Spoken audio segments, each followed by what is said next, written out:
Larry Feldman is probably the most amazing trainer that I've ever experienced in this business. I've been in the car business now for 35 years, and I've seen quite a few trainers. And a lot of them are pretty good. I mean, really, I get something out of all of them that I've seen, really.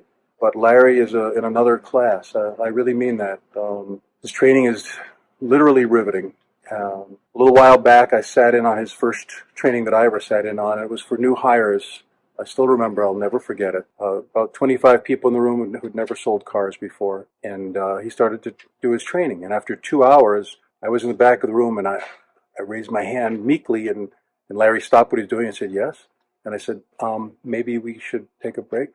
And literally, I'll never forget it. All 25 people turned around, looked at me and went, well, okay. And they turned back to Larry. And Larry looked at me and goes, okay. And he kept going. Hello there. This is Ian Nethercott from the famous Auto Hub show. This is not the live show, even though it says that behind me. This is our new one-on-one show we started last year. And unlike the shows on Mondays and the shows on Fridays, I like to do a one-on-one show with interesting guests that maybe can't fit into the schedule or don't like a live show, or maybe there's just a longer tail conversation that can't fit on our live show. So I have Rajiv on. I met him, I believe, through Mr. Filato's event. And I'm always looking for guests that are not necessarily in auto, but can add a lot of value to auto dealers or auto people that maybe want to grow their business, get better at what they're doing, or learn a few things. We know some people don't, but most people want to get better every single day. So Rajiv, maybe you can tell us more about, how you got where you are, what you do, and why you do it. For sure. And also, Ian, well, first of all, thank you so much for having me on the show. I'm like totally an auto guy, a car guy.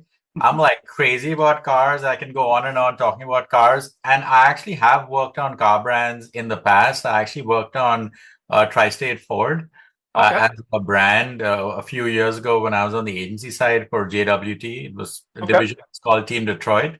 So I actually did work on the Ford brand. So as far as like what do I do? So as you can probably see in my Zoom background on the video side of it, it says, and for those that are listening in, my Zoom tile says Assassins for Hire. And basically, while that name may, strike terror in people's hearts, it's not intended to. It's more so just to draw attention to the fact that we erase scandal and negativity from Google and social. And the reason we do that is because there oftentimes, when people are trying to do good in the world, they will usually encounter a whole bunch of haters that for no rhyme or reason are just trying to take them down. Because that's what they do. Maybe they're jealous, envious, whatever.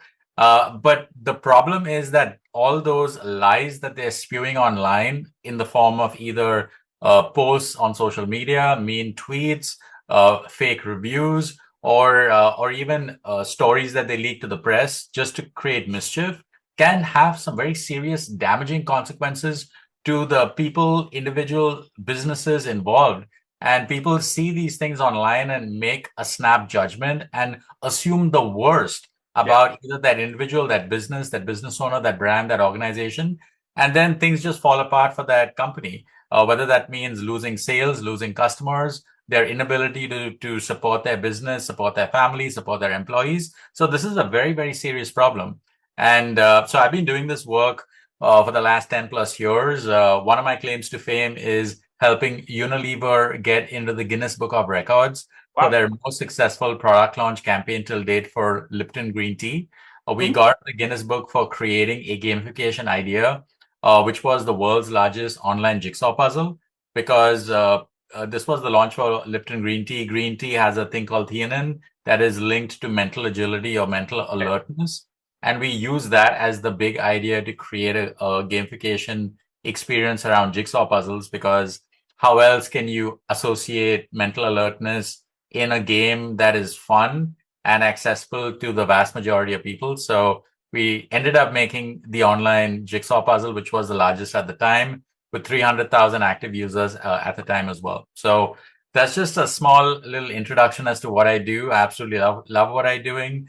And I love serving businesses that either have been wronged by haters, as well as helping people elevate themselves so that business chases you for a change. And we do so by resetting the paradigm and having their audience perceive them as influencers or subject matter experts so that, because just chasing is not always a good idea, and it can be exhausting. It's something that, Ian, you mentioned in the green room in a prior conversation, and I completely agree. And I think it's all about establishing yourself as somebody that's adding value. And if people can see that, then they're convinced and will pursue you actively to help them out. So Yeah, that's and the it's funny. answer. I'm reading a new book. It's two gentlemen. I think they're out of California. They've written a book and they're helping diabetics. It's called Mastering Diabetes. So they're both type 1 diabetics. And one of their natural remedies, or one of their natural food groups that you can eat from, it happens to be mangoes. And he was living in Hawaii at the time, one of the writers, and he said, I was trying to get the Guinness Book of Records to recognize me as the largest eater of mangoes in a 90-day period. Wow. Okay. And they said, "Oh no, That category. we don't do that. We don't do like massive food eating. Like that's not our game." And I thought that was kind of interesting. But yeah, these guys were. It's a great book if you're diabetic. It's called Mastering Diabetes. But it was interesting because they took it upon themselves to not only help diabetics but also figure out what they could do naturally to help themselves in their life. So it's really really interesting. But as you look at businesses, and I know car dealers have. I don't know, probably not the best rating of a profession in the world. And I know this being 25 years ago, I started as a car salesman. I had multiple people tell me, "Oh, what are you doing? That's a bad idea." But obviously, car dealers also have situations where maybe a customer feels they were mistreated, or I've even seen cases where customers will park their car they bought because they think it's a lemon in front of a brand or a dealer and say like, "You got to buy it back for me" and stuff. What's your experience been working for businesses, whether it be auto or other, where maybe they have, a bad experience with a customer and the customer just goes off the cliff and goes, "Hey, like, I'm going to take you down." I think there was a bakery in New York that I think Oprah was trying to take down a while ago. But, like what are those, how do you help those businesses who say, "Hey, like I went to the service department and they ruined my car. Like it doesn't work now," or whatever. Like, how do you Yeah, that's a great question. And I got to say that I previously was a car owner, and I've seen a diverse spectrum of various car brands, and a lot of them have a huge focus on customer experience and customer, especially in the after sales department, when you get yeah, your car serviced, oil changes, tire rotations, that sort of thing. And yeah, I've seen the experience. There's a huge focus on enhancing that experience, like brands like BMW, for yeah, example, or Toyota or Honda. All yeah, of these guys have a very strong focus on really strengthening that after sales experience, because they know at the end of the day, yes, the customer has bought the car, but right. now they're focused on making sure that the next car the guy buys is a BMW or a CRV or another Honda brand or Toyota brand car. And the Yeah. only way that's going to happen is if they have a great experience with that brand. So that's just from a brand association standpoint. I've seen many brands like these are obviously global brands do this and do this well.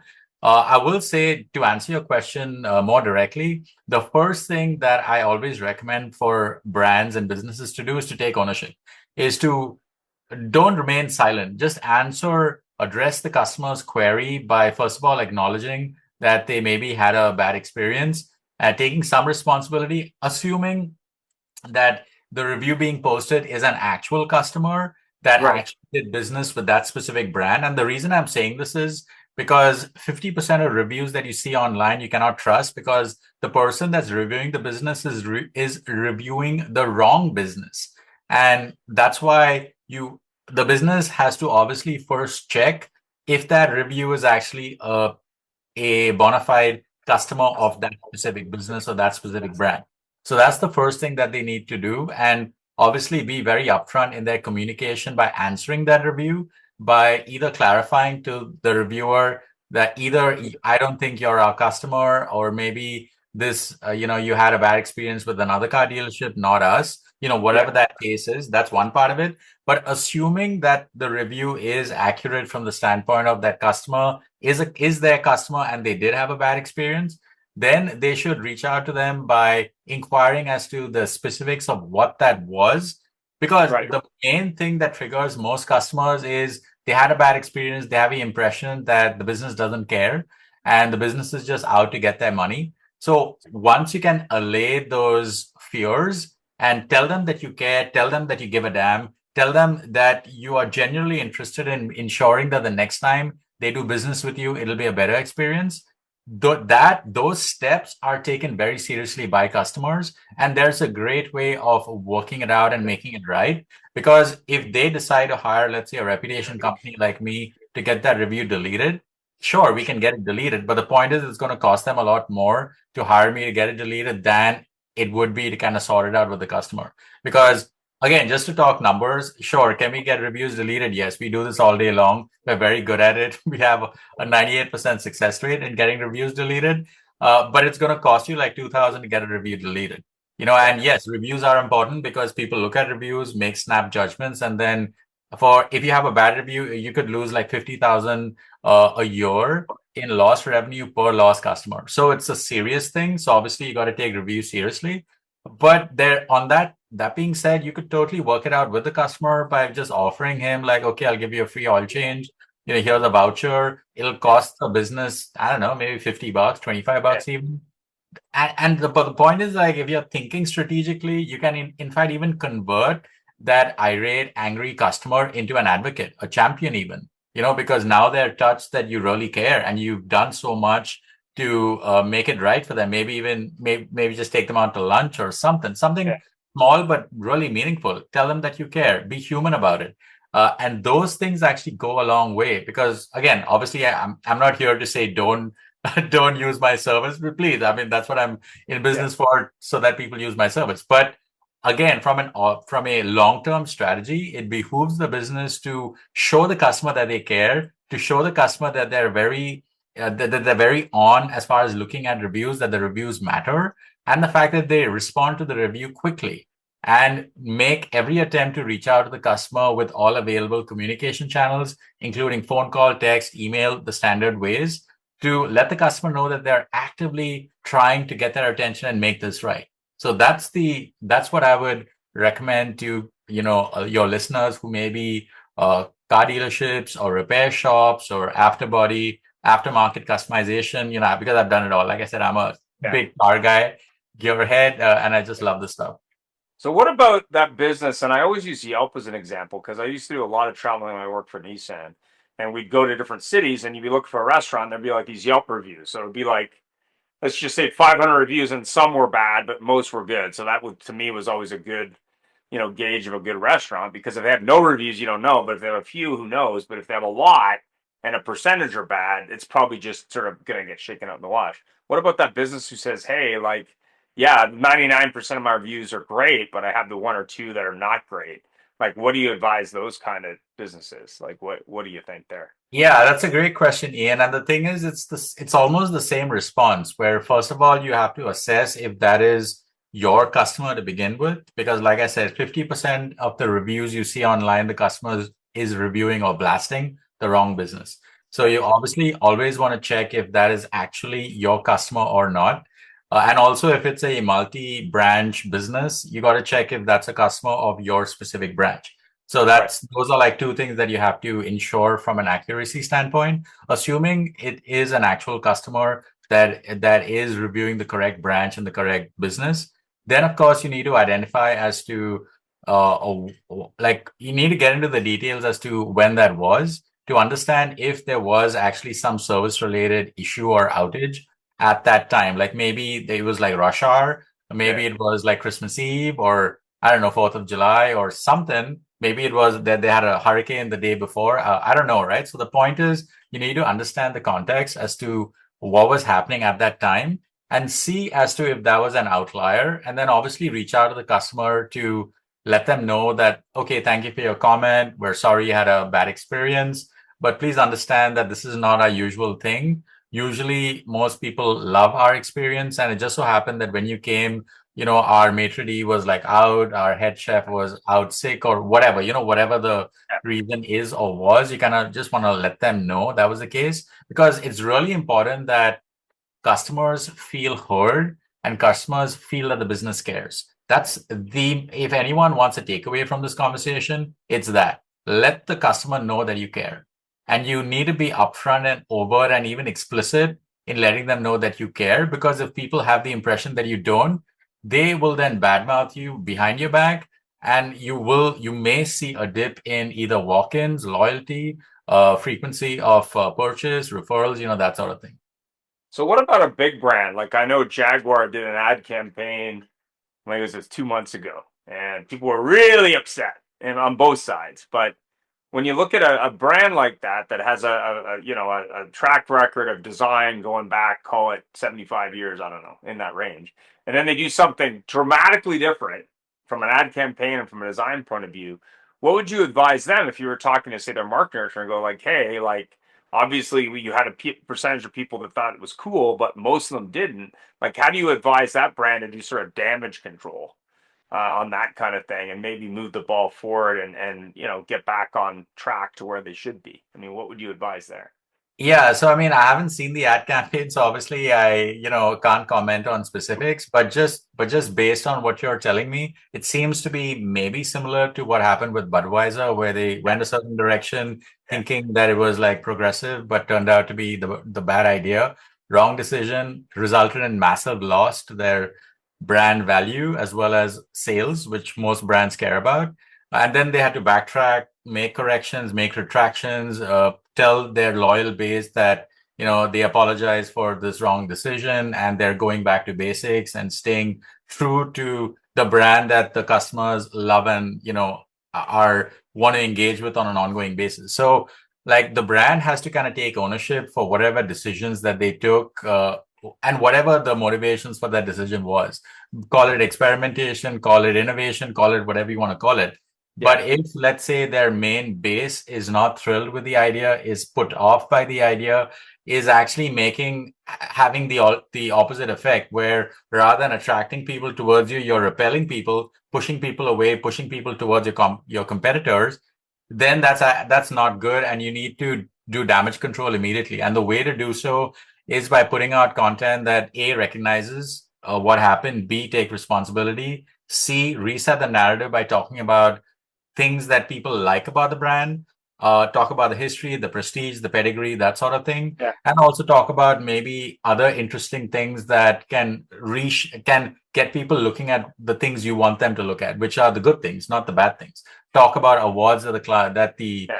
brand won, talk about partnerships, talk about philanthropic initiatives, talk about design awards, talk about how they're also jumping on the EV, the Yeah. electronic vehicle bandwagon, like anything that can get people not looking at that goof up or that faux pas, and have them look at stuff that you really want them to focus on, and do a lot of content around that. So and it's, again, there's obviously a fine balance between how you respond to things like this. Yeah. Yes, you don't always have to be sorry, sorry, sorry. It's more about maybe have one statement that acknowledges that people had like a less than stellar experience, but then move on to talk about other things that are positive about the brand. So don't be like apologetic 24/7.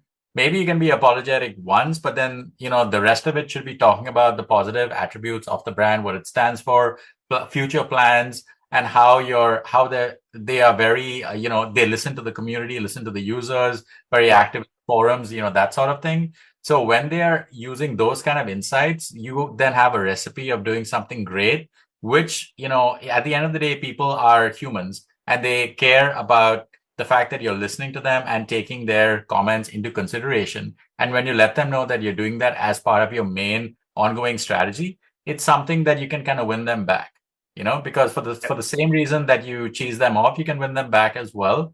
And just kind of maybe double down on the fact that you're really wanting to engage them more, maybe do a focus group or something like that, and reveal, small results of that focus group, and let people know that this focus group is going to be influencing future strategy. And maybe those strategies are either design strategies, communication strategies, after sales strategies, or anything that customers care about, because it has to be relevant to customers, because if it's not relevant, then you're just losing people. Fair enough. So what about that business or company that says, listen, I got this big problem. How quickly can you clean it up? Like I got Yeah. these So person lighting me up every day. They're piling on social media. They're showing up in front of my business. They're on the local media. Like how do I get rid of these people? Like how do I yeah. figure So it problem. Yeah, so the thing is that this is kind of like what I call the classic two-pronged attack, where you're gonna fix it by get rid of the bad and promote the good. So it's similar to what I just said about your question relating to Jaguar. So one thing is talk about, reset the narrative, create some positive content around your brand and your property. Start putting that out. You do whatever you have to do to get into a news cycle, maybe align with a celebrity or athlete or someone interesting like that that's going to get the eyeballs and the people excited in the media. Say something interesting. My number one thing is don't be boring.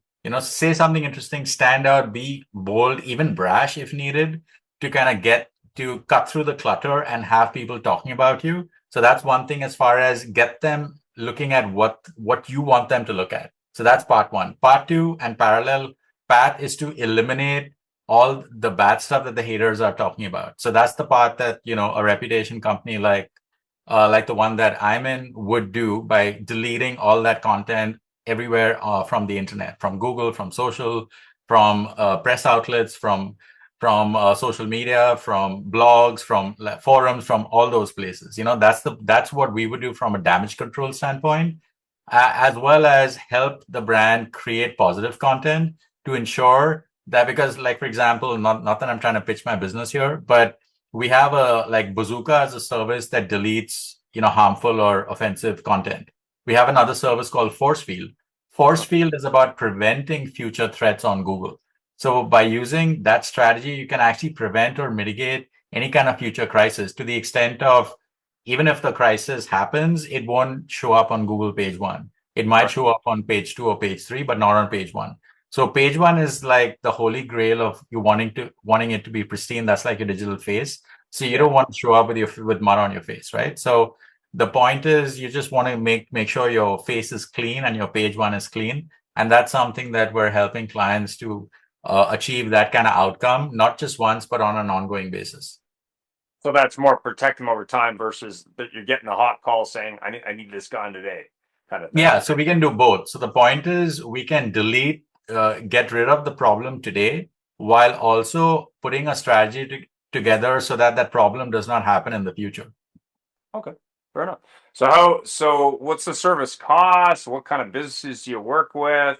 How do they find out about you? Obviously, there's some stuff on your background they can figure out, but how, what does that cost for a business? What kind of businesses are your kind of ideal client? Yeah. So basically, I mean, that's a great question, Ian. So the clients are, if you can pardon a little humor here, I say my clients are millionaires and billionaires that do dumb shit. So that's like one subsection of the clients. But obviously, the millionaires and billionaires are not millionaires and billionaires because they're stupid. They're actually very intelligent. That's why they're millionaires and billionaires to begin with. But sometimes people around them are doing the dumb shit and lapses of judgment, like maybe a sibling, a relative, or an employee, a partner, or people like that are around them, and unfortunately they then get pulled into a media cycle, news cycle that they absolutely don't want anything to do with.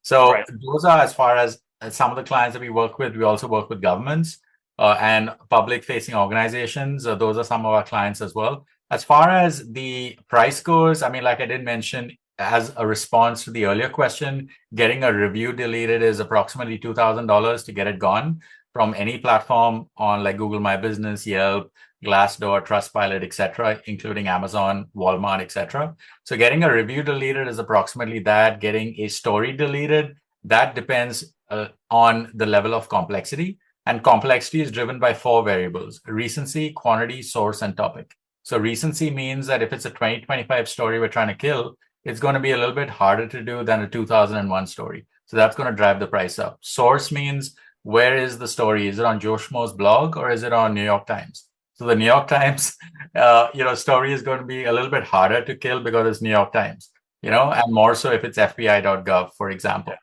So those like, for example, the price starts at, $3,000 to get a link deleted from Google.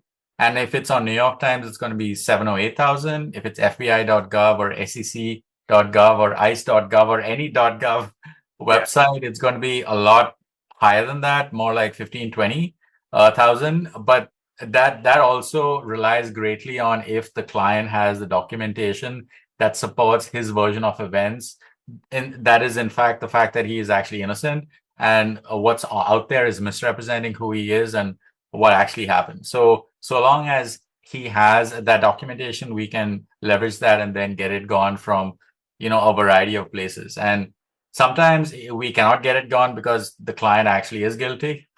And the only course of action is to then suppress it, which means we got to flood Google with favorable content so that the page one looks clean. Like I said, page one looking clean is like the number one goal for any business, because usually most people don't look past page one.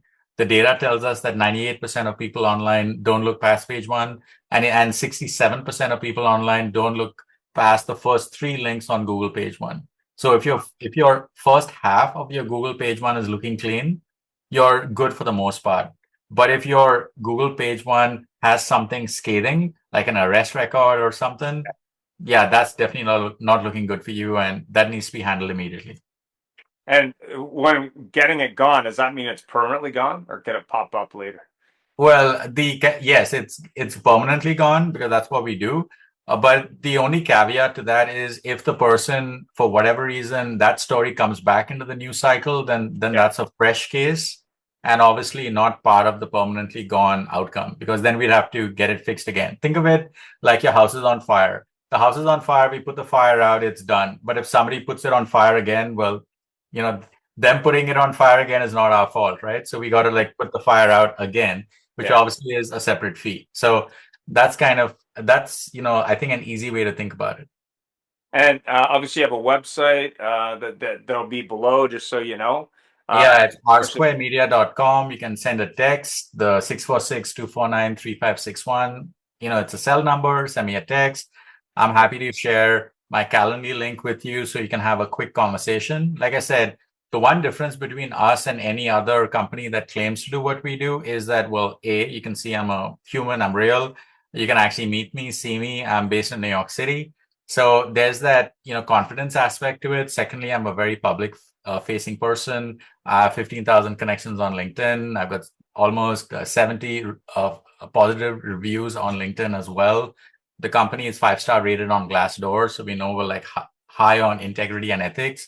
We're award-winning, minority certified with the City of New York. I'm a United Nations speaker. So if you add all these things, there's a very high trust quotient, high confidence factor. And most of my business, 95% of my business is coming from trusted advisors themselves.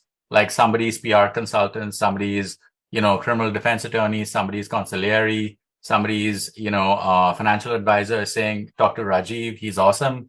So that's usually the use case as to how people are learning about me. So they already know that I'm someone that they can trust because the person that's telling them is someone that they trust. So that's usually how that happens. Well, fantastic. Well, thanks for the time today and the information around assassins for hire and not the shooting kind. And have yourself a great rest of your weekend. And obviously, details will be below. Thanks for watching. Have a great day. Thank you. Thank you all, and live long and prosper for my Star Trek friends out there. Absolutely.